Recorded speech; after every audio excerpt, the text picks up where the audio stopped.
Where are the hungry chickens? My clients these days are asking me to help them shape a bonus plan, a sales comp plan, goals, project tasks with compensation to try to find and inspire their employees to be hungry, to be eager, to want to deliver and achieve and earn great money at the same time doing well for the business. This reminds me of a conversation I had with our wealth planner. He happened to share with us a conference that he went to or a meeting, etc., where the speaker asked the audience just some simple questions.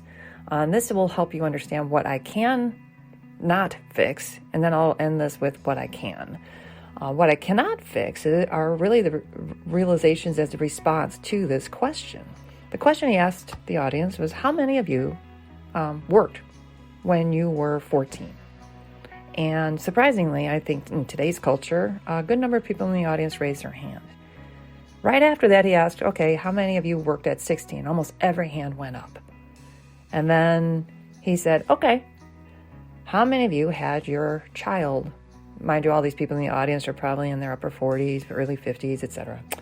But the question was, how many of you had your child work at age 14? Nobody's hands went up. The next question is, how many of you had age 16? And only a few had their hands raised. And then he asked what I think is the clincher question. How many of you pay for one of the following? Your adult child's Netflix account, their auto insurance, or their cell phone? And what might surprise you are the number of hands that went up. Almost every hand went up.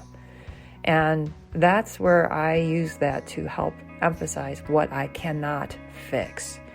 We've created an enable culture. People are getting things handed to them or on the backs of others, maybe, without the sense of obligation that needs to be in those early days of young adulthood, that you say you're going to work hard and you'll get good money. So then comes the flip side of what I can fix. What I work with clients is that I remind them, pretty frankly, is being clear and direct with your expectations and create the sense of obligation. You could start with the job description. The job description lists a good number of activities that need to be performed and executed in order for the employee to be receiving a salary. The next thing is you do your performance reviews. You tell the employee what they're doing well and what they're not doing well. And you set your expectation, and you also confirm or affirm that there is a continued sense of obligation, that the employee does understand what needs to happen and will work and is inspired to continue to work and strive to deliver the best they can do. And then ultimately, whatever plan design I put in play, it is the leader's role, partnering with my team or any comp person, to actually document the stretch. What is it that we need you to do that's really going to move this business forward, so that in order for you to receive this additional amount of money, that you're actually going to receive it when those other moments in successful activities have been completed.